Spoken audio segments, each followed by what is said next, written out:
Chairman, my lords, ladies and gentlemen, praise be to God. Let it be remembered that on the 25th day of October, in the year of our Lord, 1945, His Most Gracious Majesty, the late King George VI, and Her Most Gracious Majesty, the late Queen Elizabeth, honoured with their presence our celebration of the 100th anniversary of the foundation of the Royal College of Chemistry, which was the forerunner of Imperial College of Science, Technology and Medicine. The governors of the college thereupon resolved that this event should be commemorated each year by an assembly of the governors, the rector, the professors, the readers, the lecturers, and those in statute pupillary, as an act of loyal homage to our visitor, the reigning sovereign, as a mark of gratitude for all those who have helped the college, as a sign of personal rededication to the pursuit of natural science and its application to the well-being of mankind. Let us remember, therefore, all those who have served the college from its beginning, in counsel and in deeds, and particularly our founder, His Royal Highness Albert, the Prince Consort. Let us now rededicate ourselves in humility, with God's help, to a seeking for the truth through the pursuit of natural knowledge and to the application of this knowledge to the service of our fellow men in all parts of the world. Floreat Collegium Imperial. God save the Queen.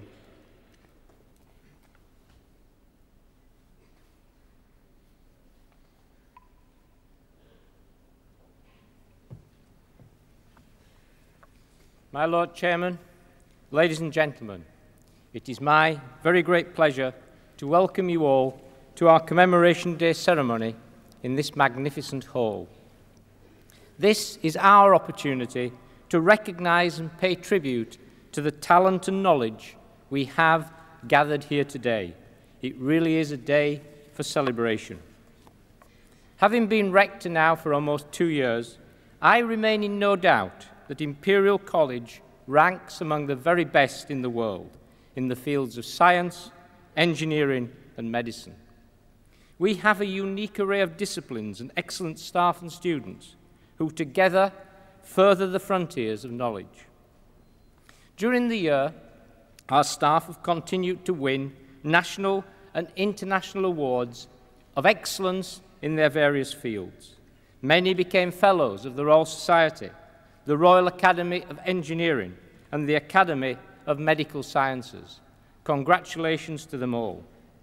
At the beginning of this month, we announced the result of our annual academic promotions exercise, and we now have 30 new professors, 48 new readers, and 31 new senior lecturers. So the academic community is thriving, and future students can look forward to continued excellence in their tuition. We began to pay enhanced minimum salaries to our professors and lecturers last year. Over the past few months, we've extended that programme to include other categories of staff. It is vital that we seek to reward excellence and ensure that our staff see academia as a financially realistic option.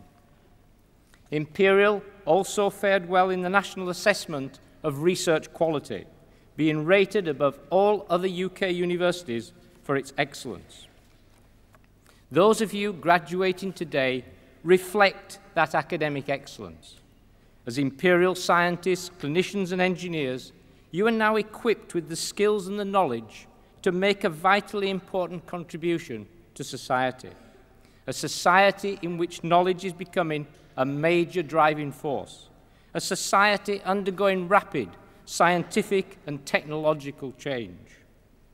Such a society needs to be independently and correctly informed about scientific, medical, environmental, and engineering issues. You, as graduates of this world-class institution, will make your contribution to a global society.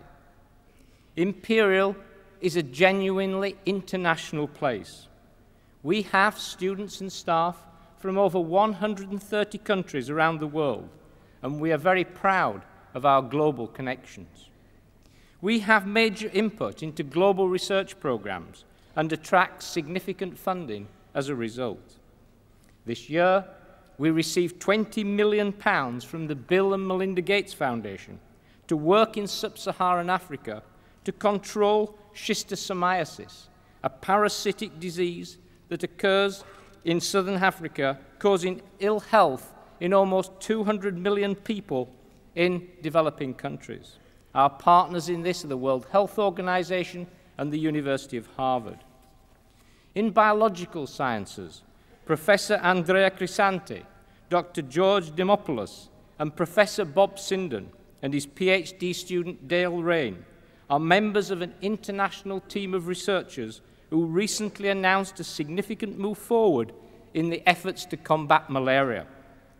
Reporting in the leading international journals of Nature and Science, they revealed the genetic sequences and resulting analyses of the mosquito and the malaria parasite genomes. In a unique collaboration just completed, 37 scientists from the Chinese Academy of Sciences have been working with instrument builders and researchers from Imperial and the European Space Agency in a converted seminar room in our physics department. And together, they are building the hardware to go inside a Chinese space satellite, the brain of that satellite, if you like. And that is set to go on board the Chinese Academy of Sciences Double Star mission next year. Another extraordinary example of our international collaboration. In competition with some of the best European universities, one of our spin-out companies, of which we now have 57, won the first annual Hewlett-Packard New Ventures competition. Intellectual capital is the foundation of an institute like ours, and we continue to strive to capitalize on that intellectual capital in many different ways. The Entrepreneurs Programme for students and staff was launched in January and is already proving to be a great success. This year, the college's entrepreneurial ventures raised significant funding from a number of sources, including Exploit Technologies of Singapore, Nico Principal Investments, and the Fleming Family Trust, to finance not just only our technology transfer enterprise, but to bring much-needed funding into the university. These international partnerships are of great value to all of us. If we are to continue to attract and retain the best students and staff from around the world, it is essential that we invest in people and infrastructure. This year, the college has an operating budget of over £400 million, of which only 30% comes directly from the government. In addition, we will be spending up to £100 million on buildings and facilities. And in fact, you've probably noticed that so widespread is our building program that the whole of our campus starts to look like a building site. I apologize for this, but at the same time, we must all relish the fact that we are building for the benefit of students and staff for the future. On Exhibition Road, here in South Kensington, the new Tanaka Business School and entrance to the college is one of our most significant projects. And I'm happy to tell you that since the announcement of the Gary Tanaka's magnificent donation of £27 million 2 years ago, which I announced on this very occasion, we now have the project proceeding according to plan and according to budget. And I'd also like to tell you that this morning, Gary Tanaka was made a Fellow of Imperial College. By 2004, we shall not only have a business school to rival the best in the world, but also an entrance to the college worthy of its students, staff, neighbours, and you, our alumni. And let's hope that many of you will return and walk through that entrance, perhaps to continue your studies here, for today is but a milestone in a process of lifelong learning, or to share in the intellectual capital that makes Imperial so special. Many of you will have heard about our discussions with University College in London and about a possible merger. The media coverage which greeted our announcement a few days ago could certainly be described as global. A lot has been said in the press about a new super university, certainly the largest in the UK and one of the best in the world, and so on. But let me be quite clear about one thing. Imperial College is already super, it's already special, it's already first class, and I'm certainly very proud to be its rector. However, I truly believe that if we are to continue to compete globally, we will need to have both critical mass to compete with the best universities in the United States, and we need greater financial flexibility and pulling power. Of course, a merged institution will be big, but it will not be a factory farm for students and their studies, as some of the papers have suggested. It would be an educational powerhouse where students had access to the very best teaching and research facilities, the best sports and recreational facilities, based in one of the greatest cities in the world. However, the merger is not about money. It's not about buildings or campuses or sports fields. It's about people. The people who make up a university, the students and its staff. The merger would be about empowering those people to achieve their potential. That is my vision for the future. And now we're entering a period of wide consultation. All students, staff, alumni, and interested parties will be encouraged to take part.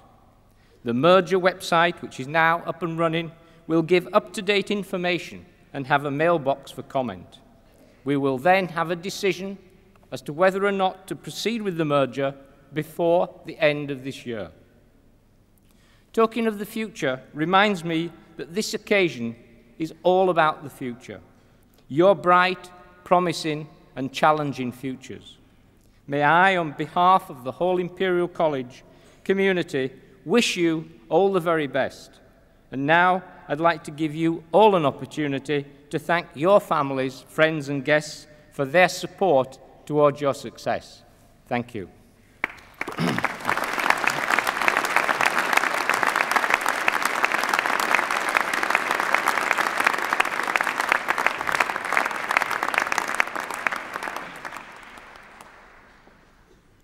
Associates of the City and Guilds of London Institute.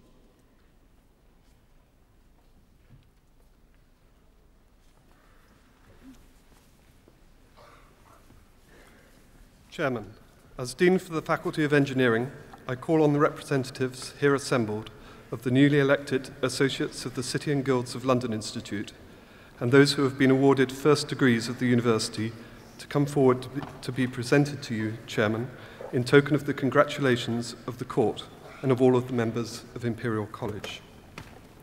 Due to the large number of graduates being presented today, may I ask the audience to reserve applause until the end of the group of associates.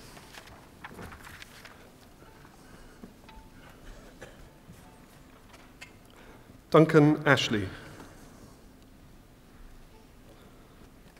Jerome Bailey.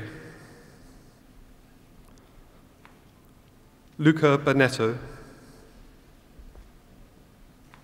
Rajiv Chakradaran. Arthur Cox. Michael Dan. James Friday. Vicente Garcia Tormo. Sai Gambari. Hock Go. Patrick Graham. Simon Grice. Alejandro Gutierrez Rubino. Jonathan Hill. Rebecca Hymas. Artie Jain. Richard Johnson. Klaus Kogler. Neil Marcus Laria. Quan Loke Lee. Paul Lewis. Alexander Lomas awarded the C.F. Ray Griffin Book Prize in Aeronautics. Vicky Morris. Craig Murdy. Bahirathan Nageswaran. Hemraj Niti Anandaraja, Robin North, Henry Ozorowski, Hugh Shan Poon, Alexander Raybutts, Luke Rebeck, Andrew Robbins, Pilar Rodriguez Carmona, Jonathan Satinay, Anurag Singh, Christopher Smart, Joanne Stewart, Lucy Strong, Benjamin Swab, Craig Thamotharum, Ishmael Tor, Samir Wagadia awarded the Henrique Medal and the Allen Prize.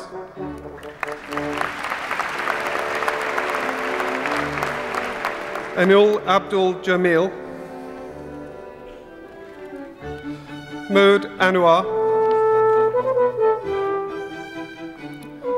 Craig Beatty awarded the Ken Wheel Prize.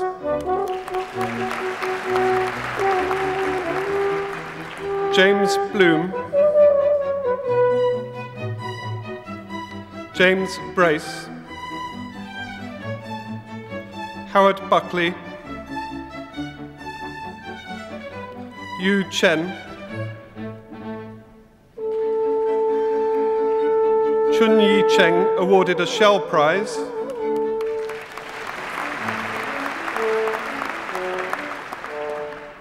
Li Lin Choi awarded a Henry Savatosky Travel Fellowship. Christopher Connolly, Gavin Daisley, Leah Davies, William Daubor Mushnicki, Barry Edmonstone awarded a Speed Up Prize.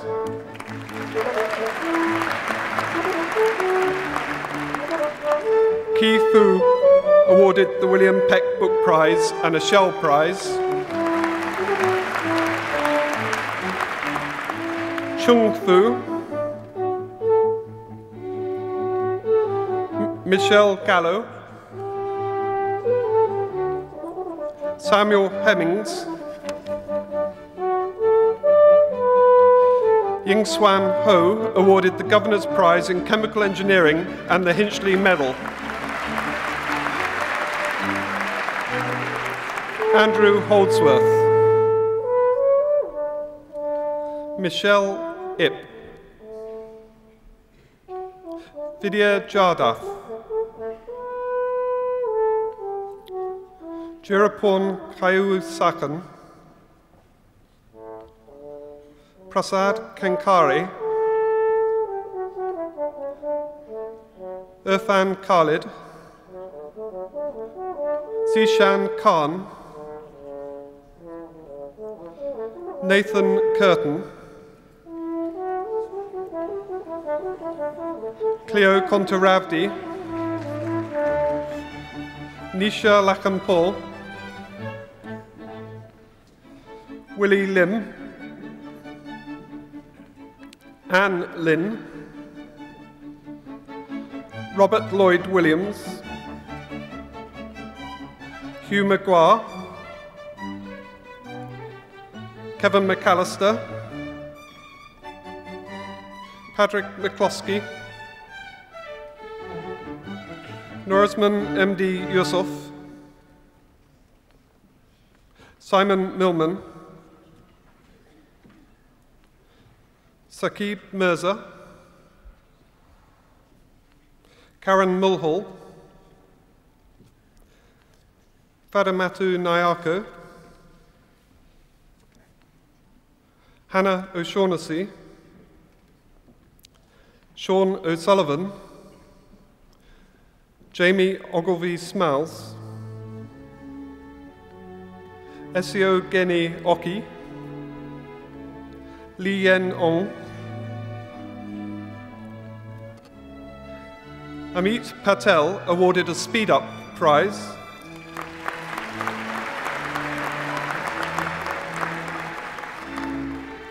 Helen Pierce, Bernardino Pereira Lowe, Oladapo Phillips, Thana Prutivarsin, Ian Pyle, Robert Pyle, Ali Rana, Andrew Randall, Andrea Redford, Ashar Sathar, Philip C., Drupal Shah, Hedley Skelton, Yosefi Suti Kulpanich, Robert Tierney, Yi Chuen Tong, King Sang, Janan Vamandeva, Luca Vinier, Sarah Wadi Al-Emery, Adam Winton, Chun Wong, Jennifer Wood, Ahmed Zanudin, Bashar Al-Damiri, Eng Or, Kiran Belendra, Bradley Basket, Mark Blackmore, Carl Chan, Keng Chen awarded the Pippard Memorial Medal and Prize,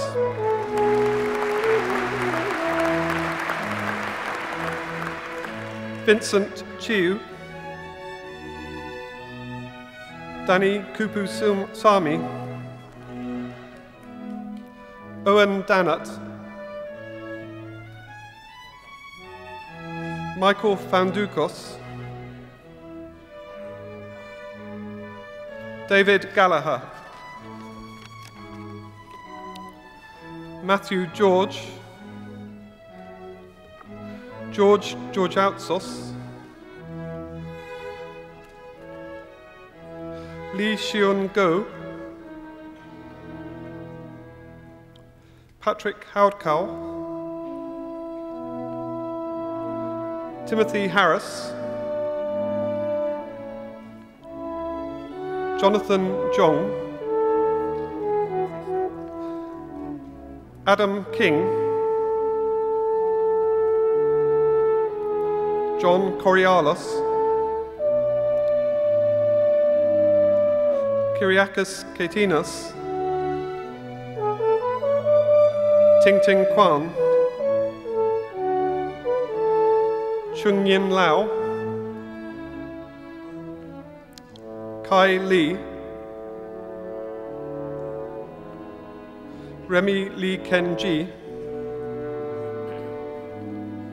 David Lim, Ivan Lim, Jie Ren Liu, Carman Liu, Neville Louis awarded the Governor's Prize in Civil Engineering and the Walter Redlick Prize.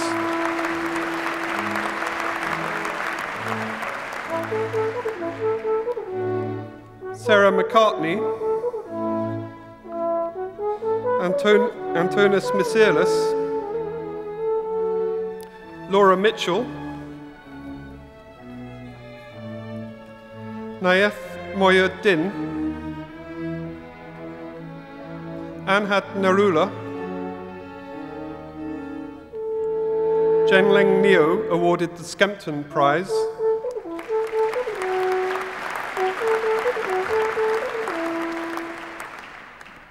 Yi Ying Neo. Ka Lok Ng. Eng Hock Ong awarded the Unwin Medal and Prize.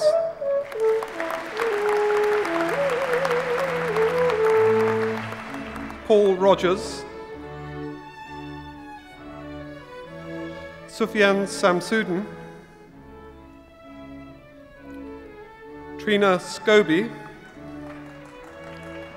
Chun Shia. James Smythe. Alan Tam. Friedrich Tong. Jonathan Tong. Robin Tong. Kim Wee awarded the Institution of Civil Engineers Prize.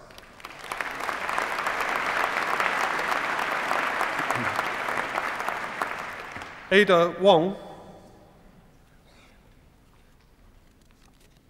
Paul Young. Evstratios Sissimopoulos. Christopher Adams. Duncan Adamson.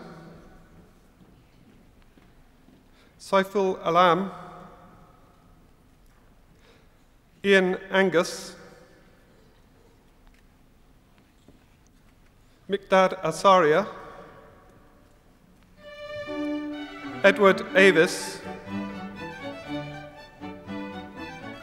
Thomas Ailes awarded the Governor's M.Eng Prize in Computing.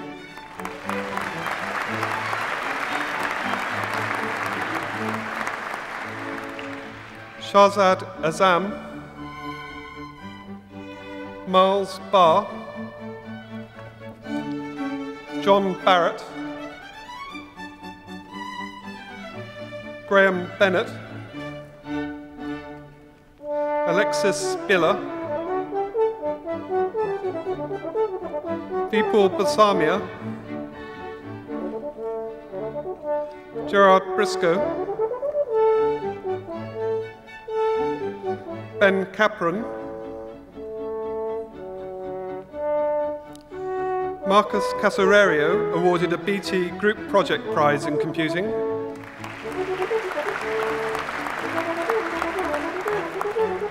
Alan Chan.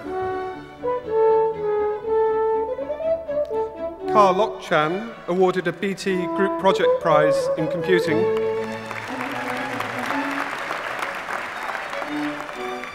Mohammed Chowdhury.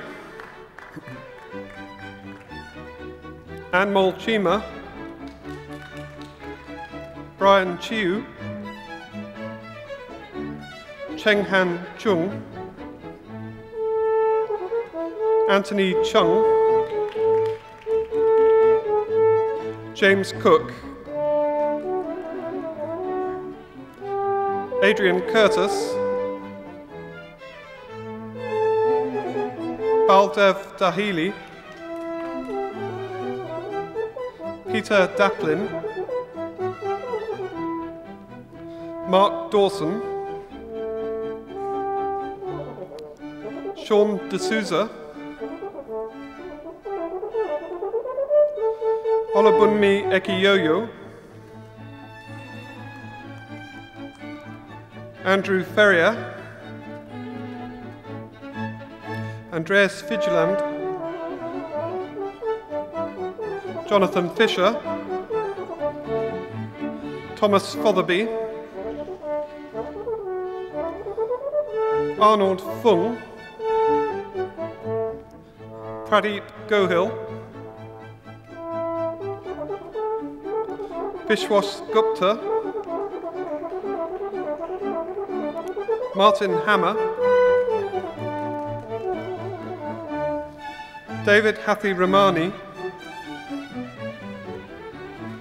Oliver Hawkins. Luke Jackson. Jojang Lee, Keith Jim, June Sim, Vladimir Yurasiuk, Neelafar Kian, Parampreet Kundi awarded a BT Group Project Prize in Computing.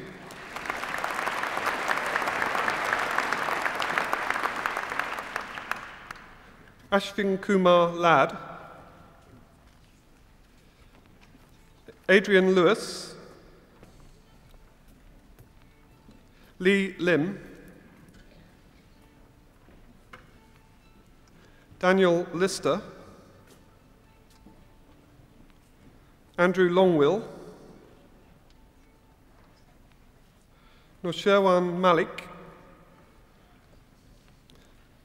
Andreas Martins, Iago Martinez, Thomas Medland, Nikolai Metchev, Sebastian Michau, Anish Mistry, Nikesh Moder, James Moody awarded a BT Group Project Prize in Computing.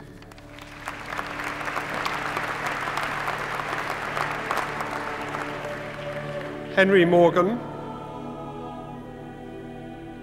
Ian Murdoch, Daniel Ng, Ho Ng, Man Ng awarded the Governor's BEng Prize in Computing.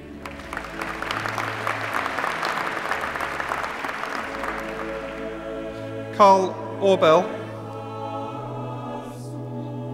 Dhruv Pandya, Vikash Patel, Ivor Pedersen, Joanne Perry, Alistair Reid, Rishi Sagar, Dipesh Sangrajka, Lakshmi Shankar, Andrew Shuttlewood, Lee Syret, Robert Stone, David Sturgeon, Mohammed Syed, Richard Sergo, Benjamin Tai, Matthew Taylor.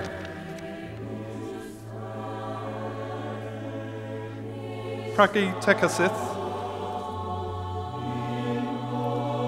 Hui Vu,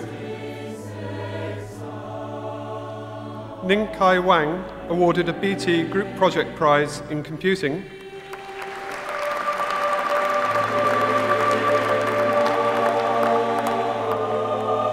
Lawrence Wong, Rita Yang, Wing Ka Yu, Zheng Zhang awarded the Governor's BEng Prize in Information Systems Engineering.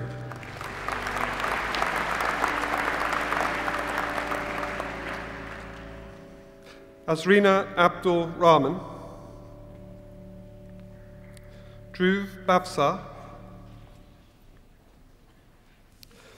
Vinesh Bunjun awarded the Eurotherm Project Prize for Information Systems Engineering and a Governor's MEng Prize in Information Systems Engineering. Sarah Bloom, Eddie Chan, Edith Chan, Christophorus Christophorou, Nikolaos Talianakis, Dominic Davies, Peter von Singh, Peter Fordham, Ho Siang Hom, Sarah Indarua, Pongsathorn Ingpo Chai,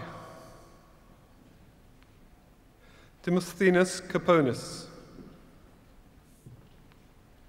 Zishan Khalid, Sulin Lee, Stephen Little, Amanu Maida, Andrew Morton, Anthony Ung, Shanil Owie, Jonathan Owen, Ajay Padala, Vanessa Pat Fong, Gregory Paul, Stephen Perrott, Ian Peters, Nadisha Rana Singh, Sunil Rao, Georgios Sakalario, Anand Shah, Mehul Shah, Mohammed Sliman, Mishana Sobi, Xiu Chung Sato, Eric Tang, Pashalis Veskos, Michael Wan, Ho Wee, Robert Whittams, Si Yak, Hamad Abu Safian, Said Armanasi, Shajrul Asari, Zohair Belkora, Gareth Bissell, Jehongir Bairamji,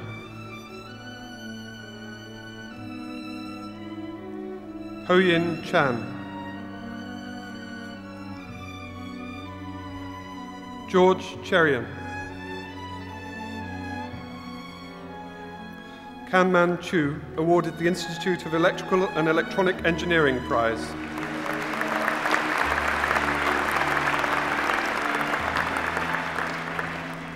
Lee Chua, Philip Clark, Andrea Consol, Matthew Coyle Gilchrist, Lorraine Danielowitz, Rajdeep Dash, John Donovan, Tianzi Duan, Luke Emberton, Alikan Eshmael,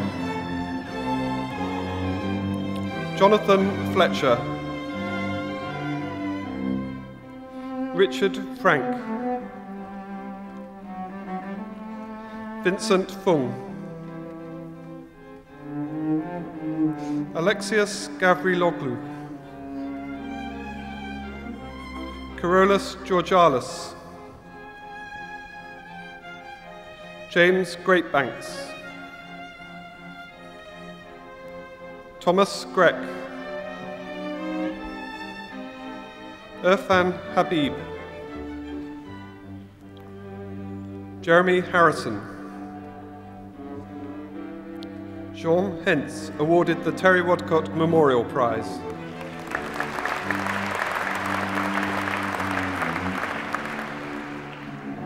Adam Hill, awarded the Nicholas Battersby Prize.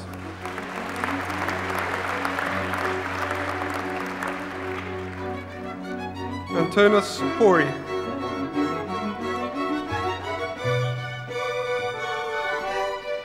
Sean Hao Hong,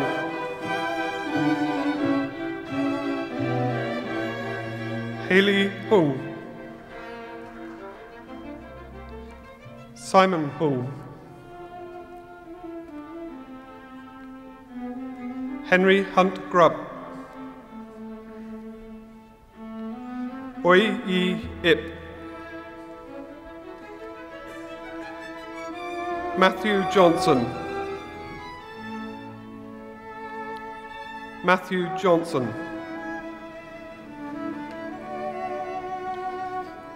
Isa Kaliopuska, Andreas Karavias, Bassam Katori, Ying Ko, awarded the Institution of Electrical Engineers Prize.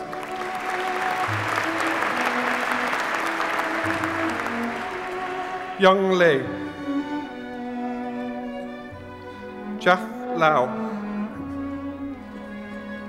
Rabinta Lee, Ki Sing Lee, Zheng Li, awarded the Bixu.com Prize.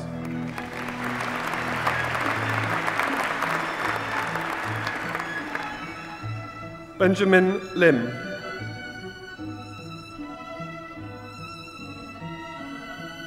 Yue Liu,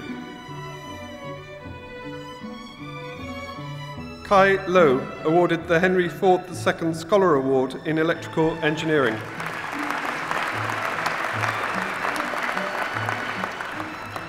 Anthony Machin,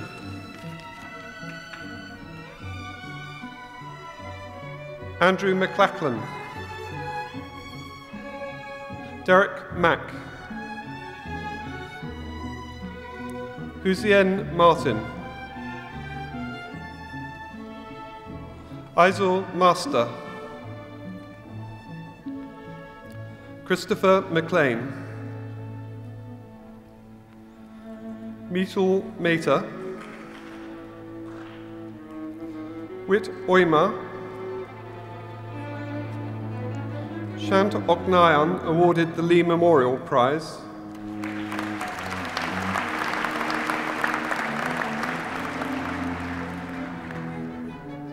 Babatunde Olanruwaju,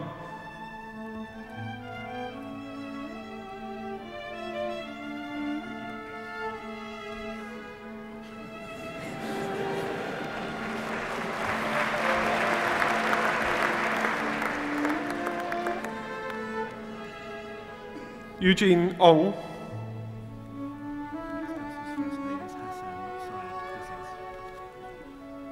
Hassan Oruj, Arindam Pal, awarded the Governor's Bienge Prize in Electrical and Electronic Engineering.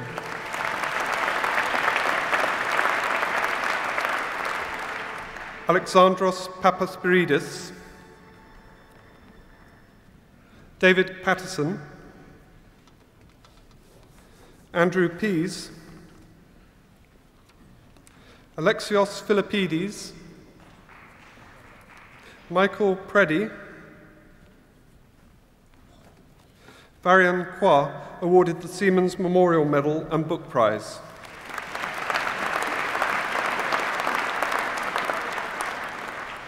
Stefano Robbiati, Timothy Robinson,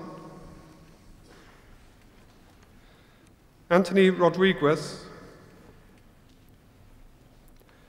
Andrew Shawcross, Gavin Simmons,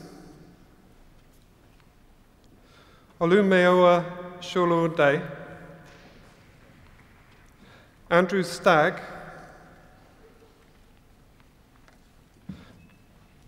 Dusyanthi Sundaramurthy, Fang Tan, Kevin Ten, awarded the Eric Laithwaite Prize.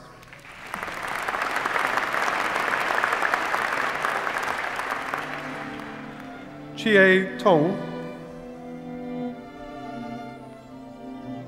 Thanut Tosanguan, Chun Se, Tiramugam Viradan, Sachin Varma, Vinesh Vijayan, Raphael Wang, James Watson, Richard Webster, Mark Williams awarded the Willis Jackson Medal and Prize.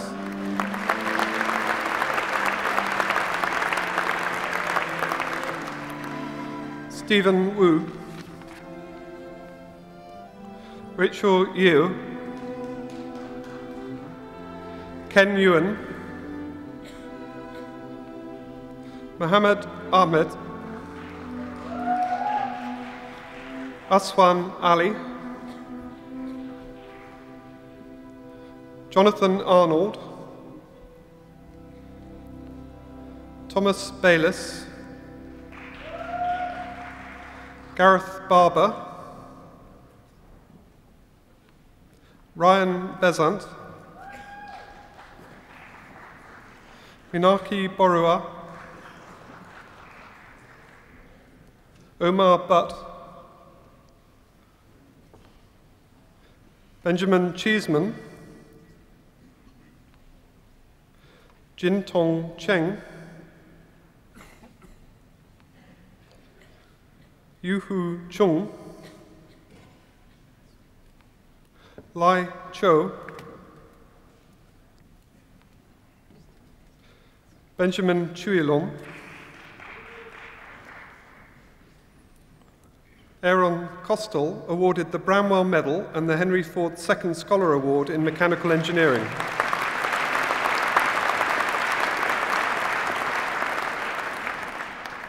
Guy Cozen, Alan Crozier, Jacqueline Crump awarded the Governor's Eng Prize in Mechanical Engineering.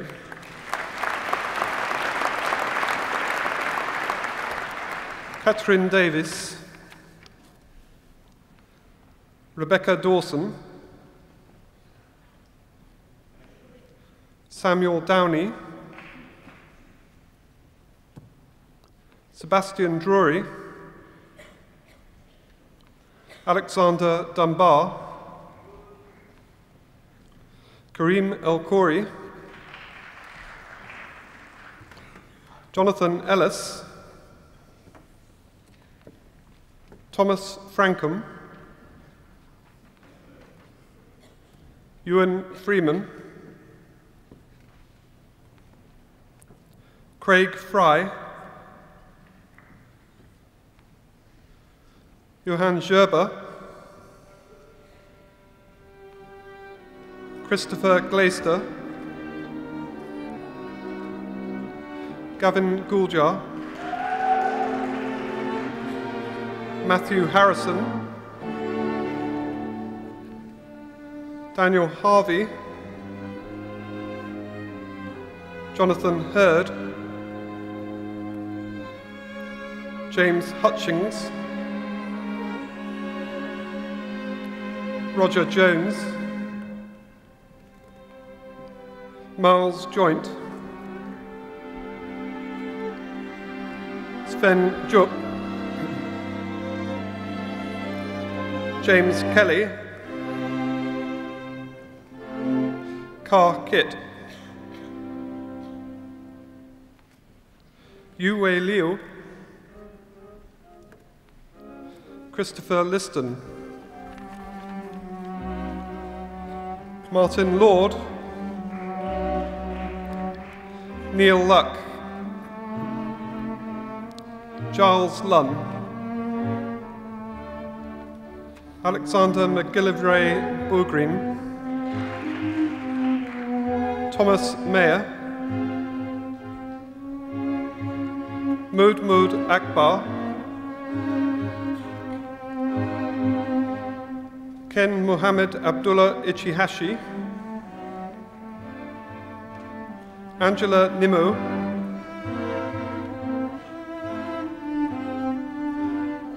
Baba Jide Olanruwaju, Pei Hong, Hilary Operi Ai, Bajal Patel, Deepak Patel, Christopher Powell, Peter Raby, Javad Rashid,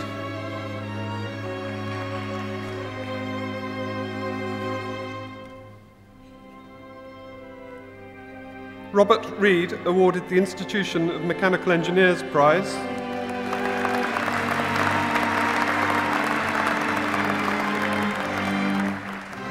Peter Rose,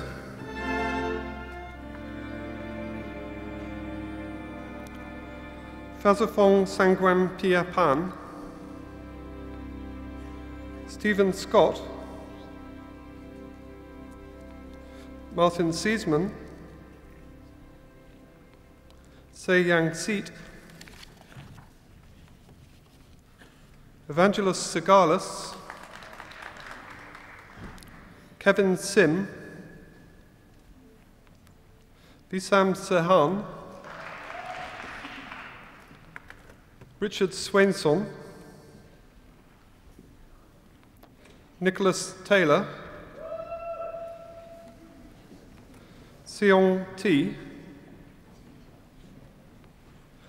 David Todd, Alexander Wall, Stephen Wales, Michael Wheeler, David White awarded the Institution of Electronics and Electrical Incorporated Engineers Prize.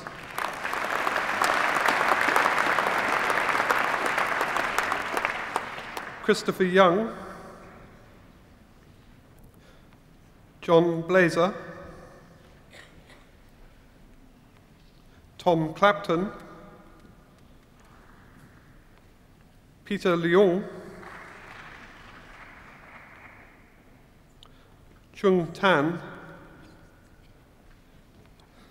Alexandra Haley,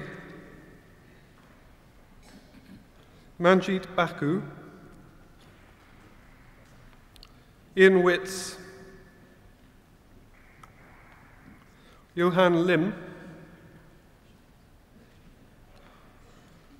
Deborah Hubsher, Rishi Daryanani,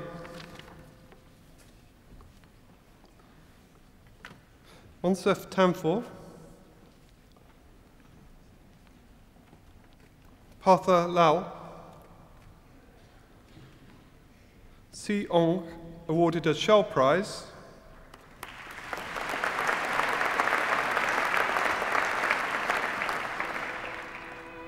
Antti Inamar, Ellis Williams, Edwin Go, Ali Sheriff, Michael Beasley, Anwarul Islam, Hani Farsoon, Subramanian Alagapan awarded the Governor's Bienge Prize in Mechanical Engineering.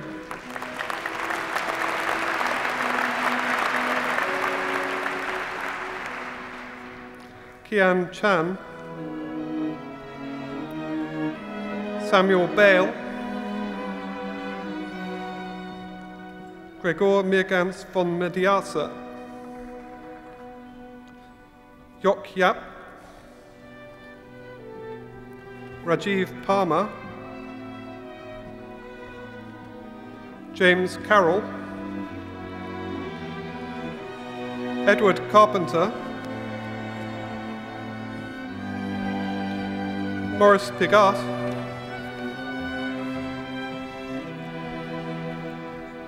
Frederick Segler, Anthony Gibbons, Matthew Yong, Imran Siddiqui, Rosemary Clark, Saiful Alias, Peter Heald, Michael Quinton, Lena Kayat, awarded the Neil Watson Memorial Prize.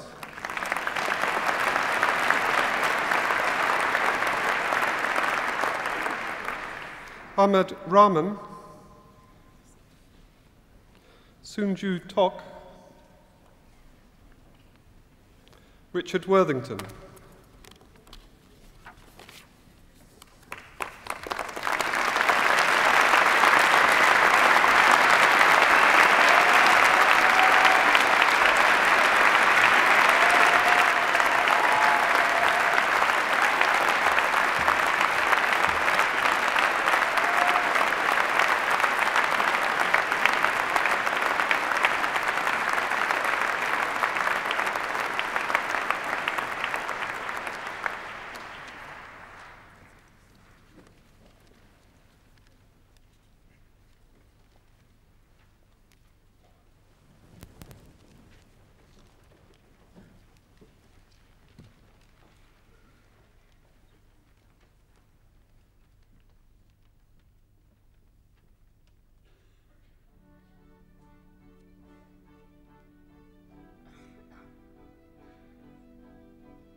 Chairman, with its founding commitment to the application of science to industry, it's highly appropriate that the College should honour one of the outstanding practical engineers of recent times.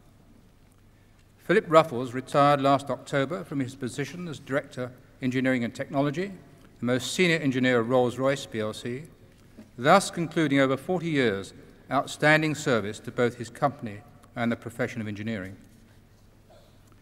Philip Ruffles was always destined to be an engineer, if the story of his dismantling his pram is to be believed. His father was a very practical man, so perhaps he inherited these somewhat precocious engineering talents. And his home proximity to Biggin Hill, then the location of Battle of Britain fighter squadrons with their Rolls-Royce Merlin engines, perhaps determined his future involvement in the aerospace industry. I can only find one blot on his engineering career. He read engineering at Bristol, not in Imperial College. Although from what I have learned, that seems to have been more the fault of the college than his. Given what he subsequently did for the Rolls-Royce engines, what he might have done for Bonerges, the 1902 James and Brown's motor car massacre, so beloved of our engineering students, if he had become a guildsman here, is unthinkable. At Bristol, living in a university hall of residence, he continued to enjoy his rugby, playing at centre or fly half, and was apparently a very competent skittles and snooker performer. Although well known for his practical skills of car repair, any responsibility for the dismantling, transfer, and reassembly of a car into the centre of his hall of residence is still strongly denied.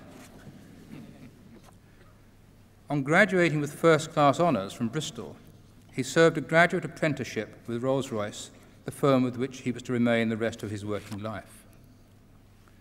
Quickly recognised as a high flyer, our fellow joined the design office and was thus in on the early days of the RB211 engine, the giant high bypass ratio engine that Rolls-Royce had decided to build.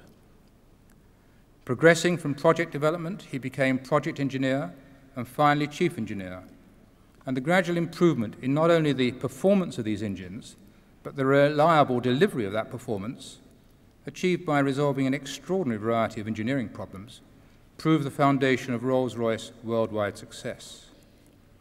Together with associated improvements in fuel economy, this changed transcontinental aircraft to ones that had a truly intercontinental capability.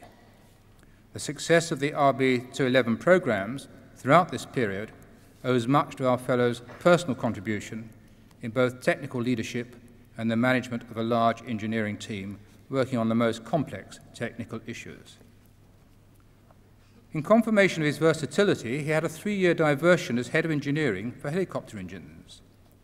These engines, being small compared to the RB211 and required to operate in a much harsher climate, pose very different design problems. Not only helping to correct the problems with the engine then in service, he identified the need and led the activity to secure the launch of a new, more powerful engine and its subsequent design. This engine, which has been developed as a joint project with the French, is now a world-class product being fitted to a variety of helicopters and competing successfully with the American General Electric engine. It is a wise boss who knows a good thing when he sees it, so it's not surprising that our fellow was soon brought back to the Rolls-Royce headquarters in Derby, where after a series of senior roles, he was appointed technical director with responsibility for the company's advanced engineering programs. This was the time when it was recognized that the next generation of civil aircraft would require larger engines. Rolls-Royce did not have one, but with our fellow at the spearhead, the company set out to build one. The design choices were extremely difficult, but the successful result of this project is now clear for all to see. Rolls-Royce has won a significant share of recent sales of civil aircraft engines, and with the new Trent engine, Rolls-Royce has an engine which is expected to meet market requirements for the next 25 years. However, engineering is not simply the design and assembly of the right nuts and bolts. The accountants are always lurking in the background, so the cost implications, and particularly cost reductions, together with the effective management of the whole business process, is a vital part of engineering leadership. It is these qualities which have made Philip Ruffles such a preeminent figure in the industry and contributed so greatly to the success of his company. Our fellow's talents have been recognized widely. He's been called upon to serve on a number of national and professional committees. But we have a particular interest in his role in pioneering a new and unique mechanism for university-industry collaboration in research. The University Technology Centre scheme for long-term strategic research alliances between selected key university research groups and Rolls-Royce was developed under his direct supervision. One of the much valued benefits of the scheme has been the recognition of the need to contribute equitably to the costs of university research overheads. We are proud that one of the first centres was established in 1990 at Imperial College. This is indeed an unusual engineer, a Fellow of the Royal Academy of Engineering, as one might expect. The award in 1996 of the most prestigious MacRobert Award is evidence of the esteem in which he is held by the UK engineering profession. He is also one of those rare breeds of engineer, a Fellow of the Royal Society. This is a person at the peak of his profession. Chairman, I invite you to atone for the mistake we made back at the end of the 1950s by conferring on Philip Charles Ruffles the Fellowship of Imperial College. Does that go forward, Philip?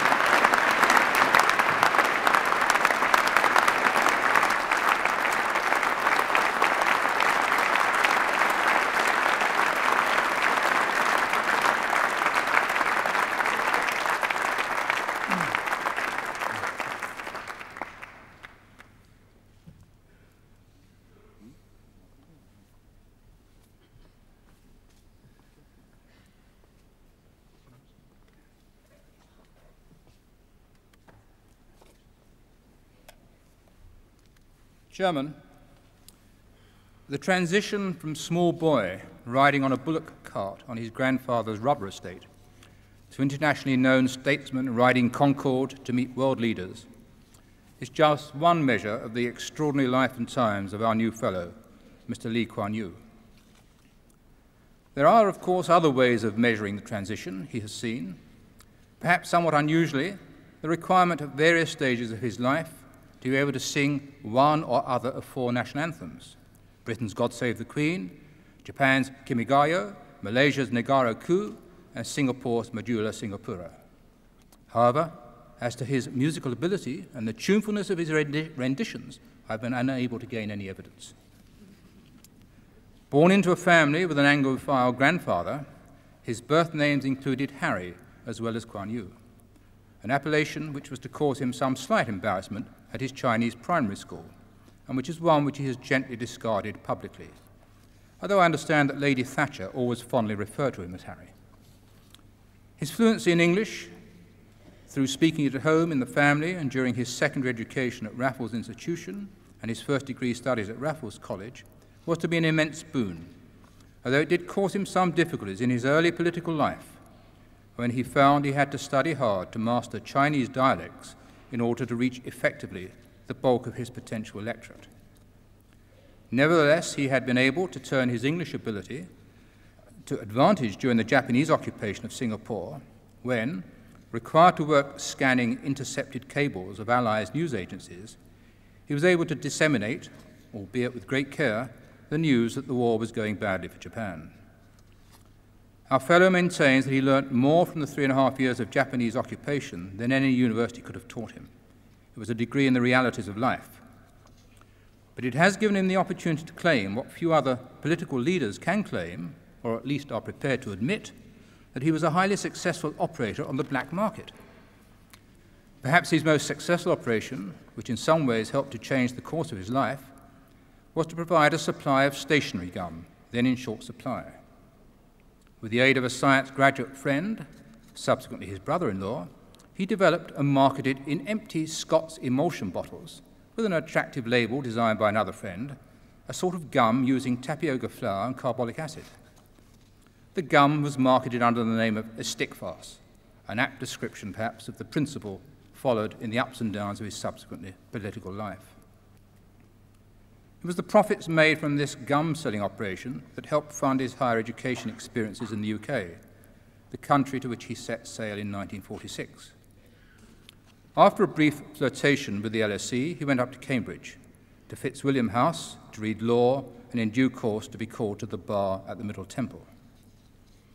It was during this period that he was joined in Cambridge by a young lady from Singapore who had been pipping him for first place in the economics and English examinations at Raffles College, and to whom he had become romantically attached before leaving home. As an indication of what an extraordinary couple these two were and are, the decision, given their respective cultural backgrounds, to marry secretly in December 1947 at the Stratford-on-Avon Registry Office must rank high on any scale. This marriage was kept secret from both families, even after a second official ceremony back in Singapore in 1950. I suppose this just confirms that it's the view of young people worldwide that it's best not to tell your parents everything. We welcome Mrs. Lee here this afternoon. His early experience as a lawyer and legal advisor to a number of trade unions probably crystallized the desire, which had emerged during discussions with friends in his years in Britain, to change an unfair and unjust society for the better. For this, political power would have to be won, and thus in November 1954, the People's Action Party was founded, essentially by what might be described as a small group of English-educated colonial bourgeoisie, with, as he said, no concept of the hazards and risks ahead. Would they have embarked on it if they had known? But with enthusiasm they did, and there followed 5 years of active political campaigning in which Herculean efforts were made to negate the activities of the Malayan Communist Party, leading eventually to an election victory in 1959 and the formation of a government. Thus, Lee Kuan Yew, as the leader of the successful party, became at the age of 35 the Prime Minister of Singapore, an appointment he held through successive re-elections for 31 years until his retirement in 1990.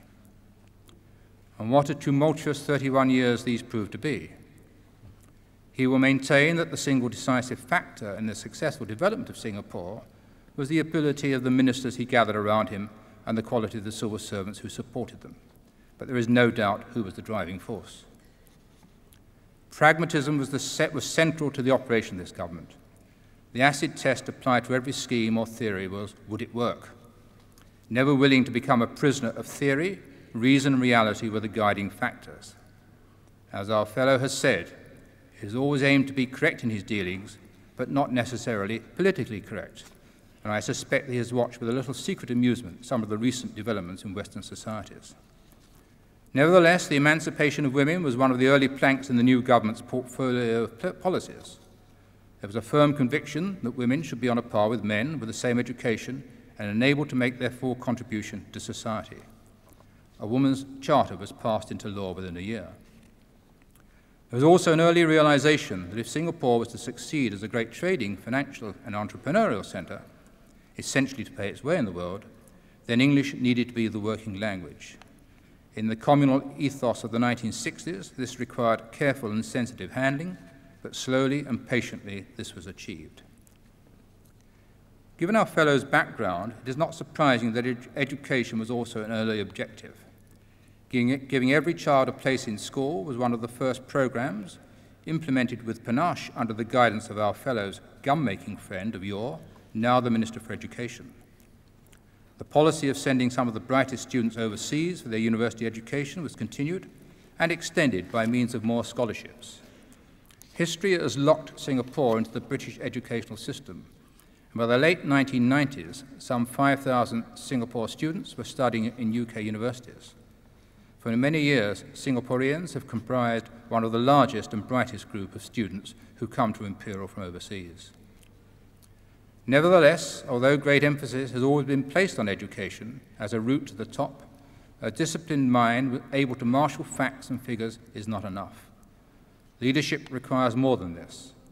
It is a combination of courage, determination, commitment, and character, as well as ability, that makes people willing to follow a leader.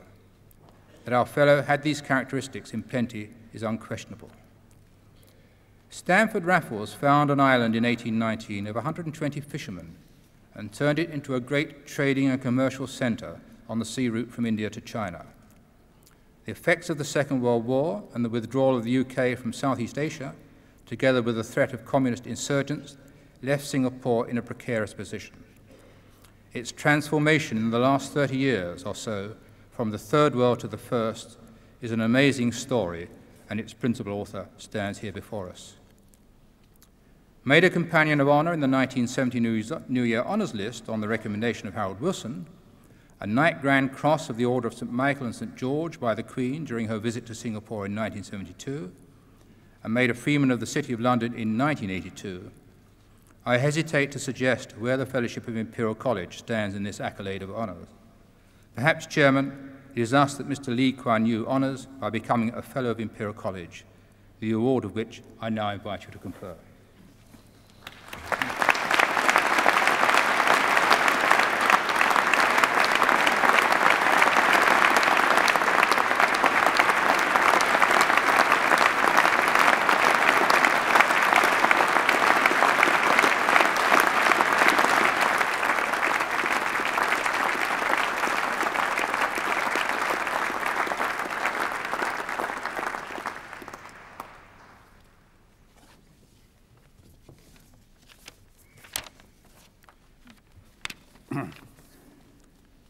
My Lord Chairman, I'm honored to be made a Fellow of your college.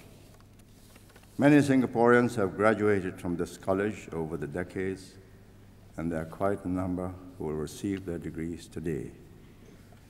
To remain in the top league and compete for top students from all parts of the world, a college must maintain its reputation for excellence and also be abreast in those fields of study that hold out the most promise of growth and economic opportunities. I believe Imperial College can live up to its reputation as one of the leading institutions of higher learning in the English-speaking world. Thank you.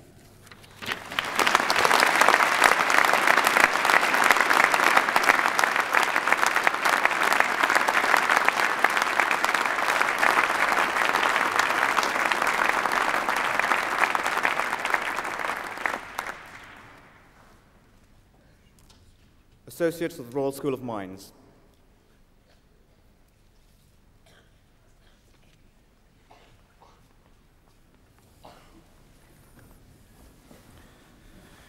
Chairman, as Dean of the Royal School of Mines, I call on the representatives here assembled of the newly elected Associates of the Royal School of Mines and those who have been awarded first degrees of the University to come forward to be presented to you, Chairman, in token of the congratulations of the Court and of all members of the Imperial College.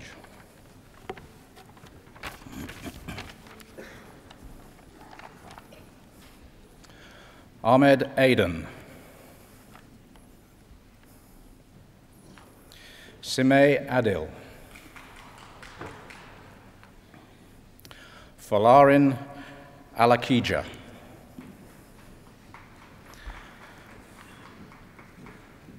Dominic Bacon, Mohammed Baharuddin, Elizabeth Baker, awarded the A.G. Charlton Prize and the Chaps Club Silver Medal.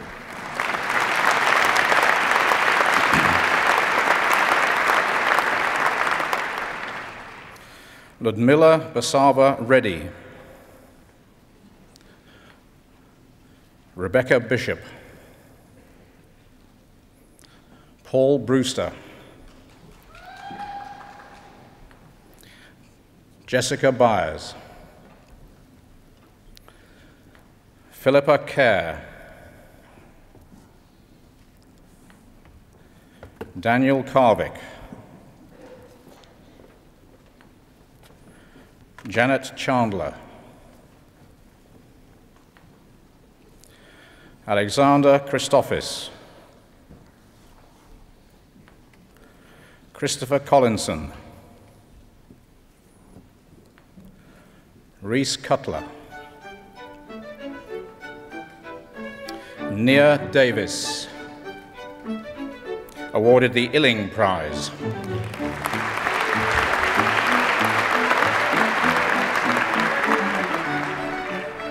Anya Davis,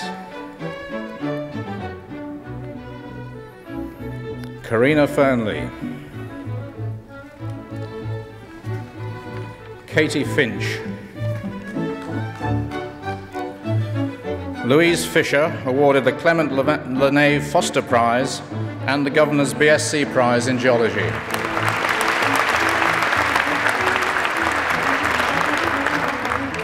Sophia Grant, Henry Grant, Tanjit Grul, Victoria Griffiths, Sarah Hannis, David Hawkins, awarded an Ernest Edward Glawney Scholarship in Earth Resources Engineering.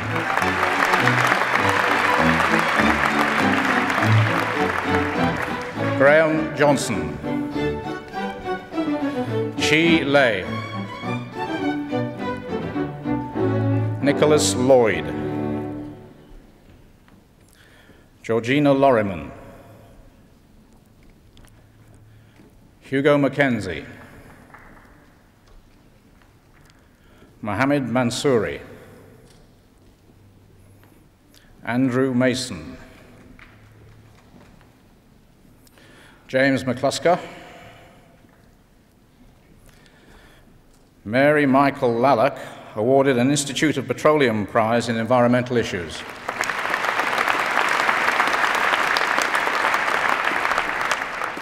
Joy Omeni, Christoph Owens, Andreas Parametheotis,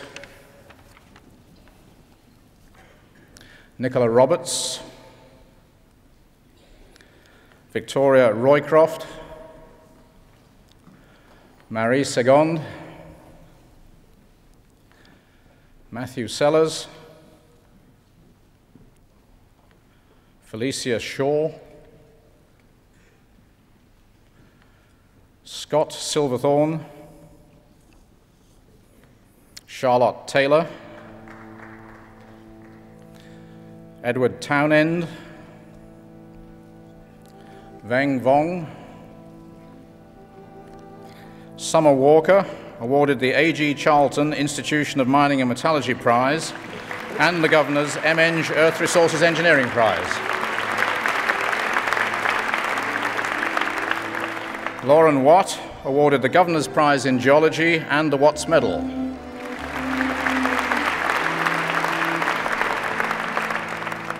Laura Wellborn, awarded an Ernest Edward Glawney Scholarship in Earth Resources Engineering. Peter Williamson, Sueng Wong, awarded an Institution of Petroleum Prize in Environmental Issues. Alexander Wright, Mira Arumagam, Peter Boland, Ian Brooks, Theavinda Chatter, Chi Cheong, awarded the Charles Salter Prize and the Governor's M. Eng Prize in Materials.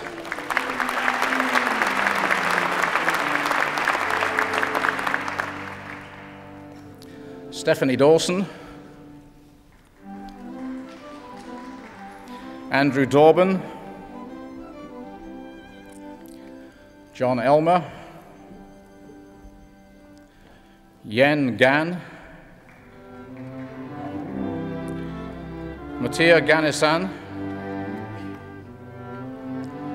Young Ho Han, Alexandros Kalompokidis, Stuart Kettle, Eric Lam, G. Lee, Derek Marr, Robert Marsh, Tarek Mugani,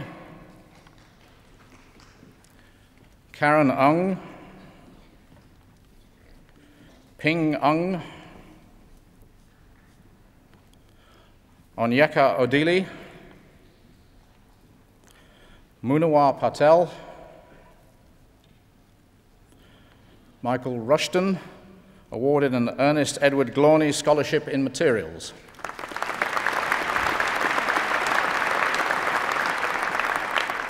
Eleanor Schofield, Jonathan Silk, awarded the Peter Pratt Memorial Prize.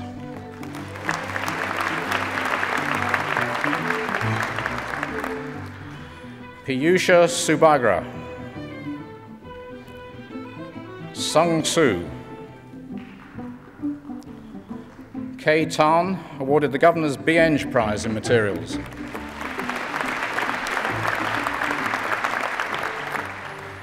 Li Shen Tan, Wai Yi Tang,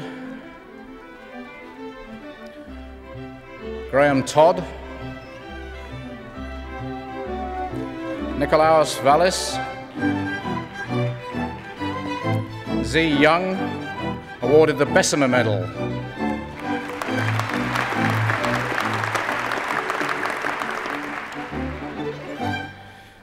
Nicholas Papadopoulos. Sorry. Nishi Nihawan. And Catherine Verick.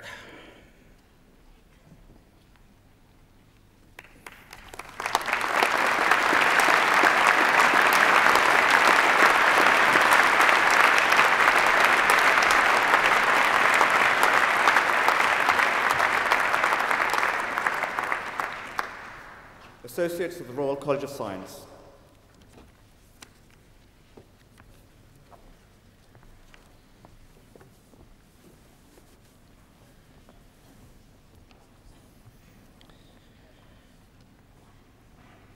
Chairman, as Dean for the Faculties of Physical Sciences and Life Sciences, I call on the representatives here assembled of the newly elected Associates of the Royal College of Science and those who have been awarded first degrees of the University to come forward to be presented to you, Chairman, in token of the congratulations of the Court and of all members of the Imperial College.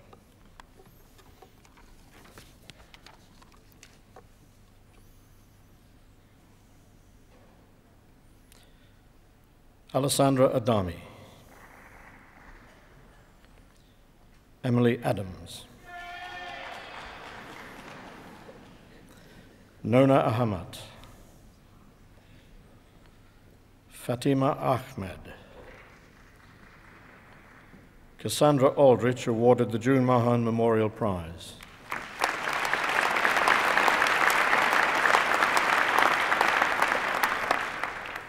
Anika Ali, Shalini Amarasinghe, Gayana Amithalingam, Alexandra Anderson, Helen Austin, Nosheen Azad, Kasha Bate, Amy Benstead, Ritesh Bhatt, Jane Blythe, Kieran Boardman, Yusuf Boulos, William Brackenbury, Tobias Broad awarded the Ian Clark Memorial Prize.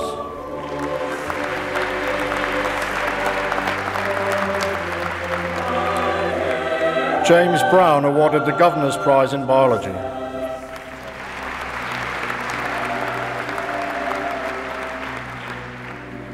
Stuart Brown, Alexis Brunn, Catherine Bull awarded the Murray Prize in Insect Physiology.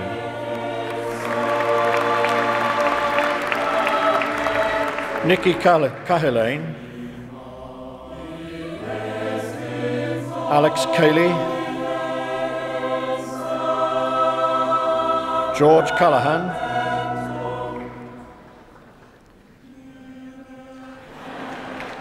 Vuk Tserovich, Jean-Vincent Chamari, Nadine Clark, Rebecca Clark, James Cottrell, Nicholas Cowans, Jason Cullen, Christiane Cully, Jennifer Cummins, Rachel de Cruz, Russell Dabson, Gemma de Chazal, Sarika Desai, Selena Diaz, Christina Dickerson. Alison Eastman awarded the James Prize for the new Phytologist Trust.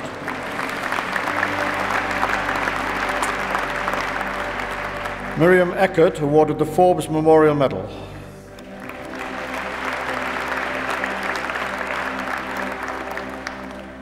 Corina Edgar, Sophia Efkledou, Louise Ellis, Sarah Erdahl, Karen Fisher, Christina Froud, Simon Gaskell, Nathan George, Andriana Georgiou, Dominic Gill, Jonata Giuliani,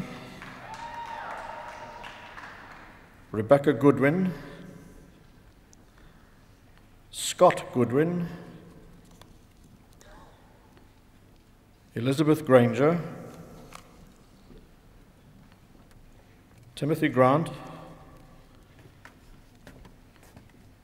Julian Gray, Rachel Green,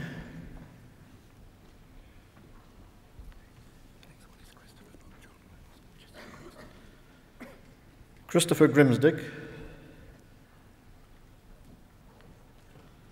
Dasarath Gunasekara, Louise Hale, Jung Han, James Harris, Edward Hawker,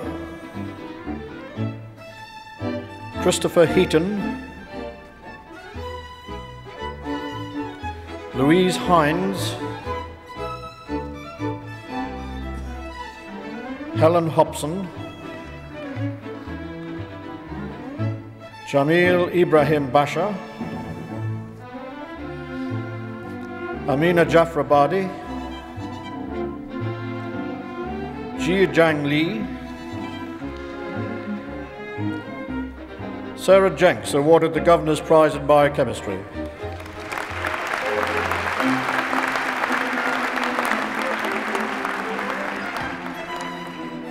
Marlon Johansson awarded the Howarth Prize.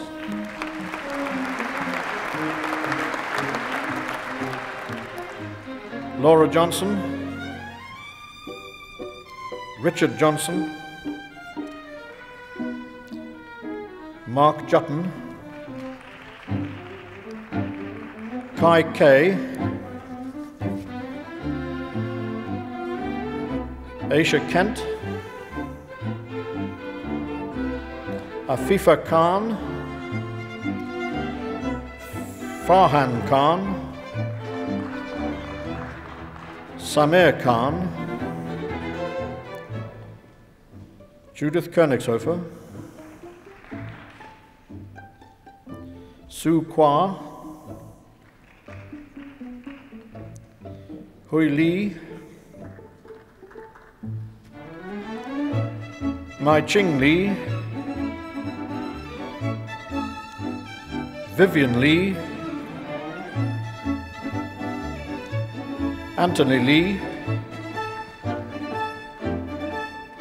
Catherine Lobban, Wan Lo, Nerissa Lonergan, Lydia Lopez Jimenez, Darren Liu, Lisa McAllister, Laura McDonough, Lisa McNaughton, Lal Memi, Alexander Mentzer, Rachel Mills, Peter Mitchell, Samantha Morris, Kevin Neo, Sarah Nichols, Andrew Nuttall, Michael Opal, Gavin Parker, Jason Parkin, Tara Parveen, Pooja Patel, Sabine Patel, Laura Perry, Pascal Perry, David Pert, Paul Potzides, Sabi Rahman, Michal Razak, Peter Reeves, Virginia Ray, Carolyn Richardson, Alexis Rohu, Adam Root, Chloe Rose, Neil Rossiter, Nicola Robotham, Gurdeep Roulé, Sarah Sainsbury, Katerina Sakulas, Fuat Sami, Hilary Sandig, Catherine Saunders, Jessica Scullion, Andrew Shaw, Alison Shelmadine, William Slyton Wern, Emma Smith, Catherine Smith, Natalie Smith, Rebecca Stanway, Eleanor Stokes, Charlotte Stothard, Gillian Talbot, Alexander Taylor, Shaylin Taylor, Lindsay Thomas, Chi Tong, Patrick Treacy awarded the Usmani Prize in Biotechnology.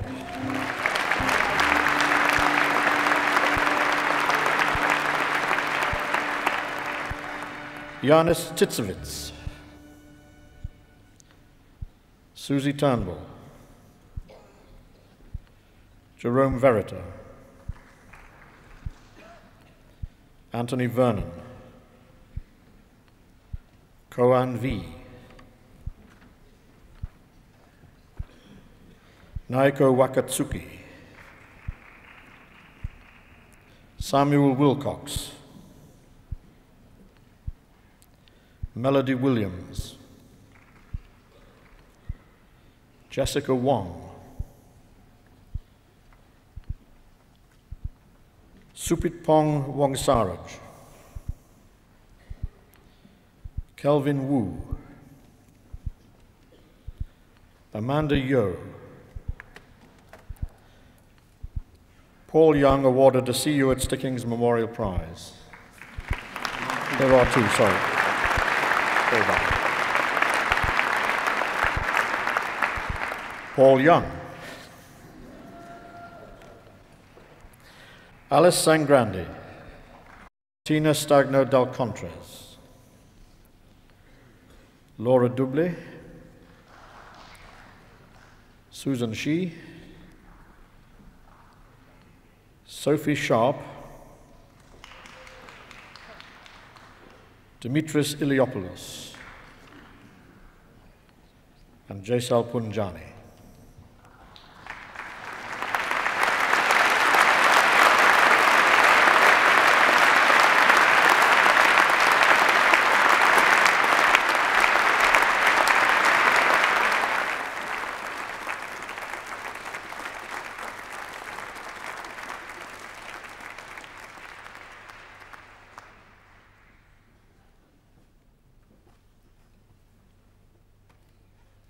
Chairman.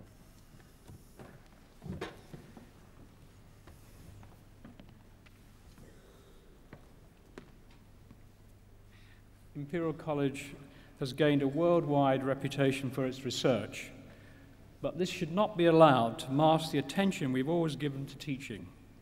The results of the assessments of teaching quality, initiated by the Higher Education Funding Councils, have served to confirm the excellence of our teaching. As a means of stressing the importance of the educational aspect of the college's work, we established in 1994 two categories of awards for teaching excellence. First, each department is invited to nominate one or more members of its academic staff who have made outstanding contribution to teaching in the department during the year. Then the Pro-Rector for Educational Quality, the Deans, the Academic Registrar, and the President of the Imperial College Student Union consider all these nominations and select 20 to receive awards. Secondly, from these 20, 2 have been selected for the award of an Imperial College Teaching Fellowship, having been the most innovative in teaching and assessment, and outstanding in the quality and the presentation of their teaching. Chairman, it is with great pleasure that I present to you the Imperial College Teaching Fellows of 2002.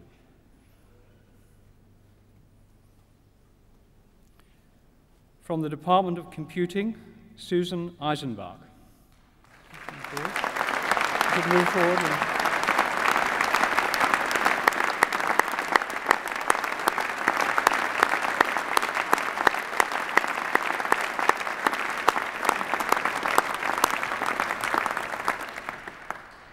From the Department of Earth Science and Engineering, Dr. Peter Allison.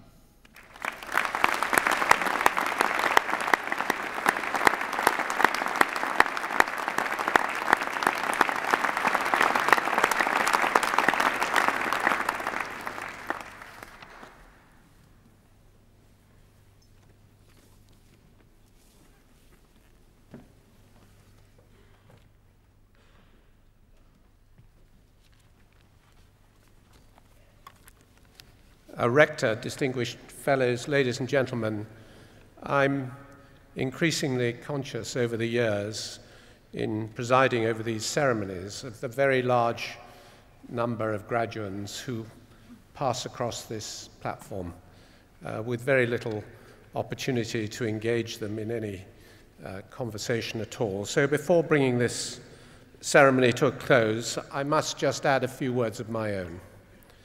First and foremost, to offer my congratulations to all those who have crossed this platform today to mark their graduation, including, of course, our distinguished fellows and the associates as well. Degrees at Imperial College have a very high international standing and are not acquired easily. They don't grow on trees, which I believe is an added measure of your achievement. And here, I'm sure that those of you who have graduated today would wish me to acknowledge the part played by the many members of the staff at Imperial who have contributed to your success, and to thank them on your behalf. Thank you.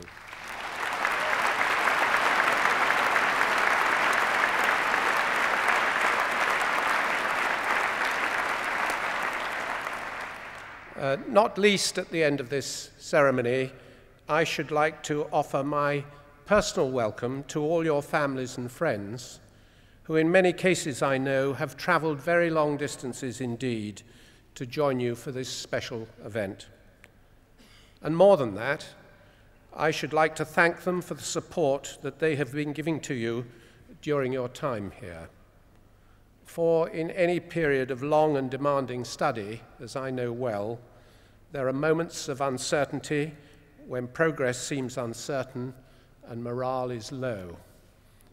And it's on times like that that families and friends, in addition to their long-standing financial support, can be so important.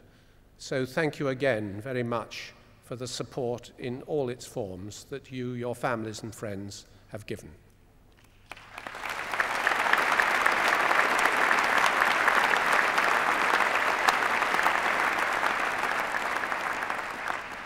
And finally, I should like to thank all those who have organized and assisted in this ceremony, including, of course, our choristers and musicians who make such a special contribution to it. Thank you very much.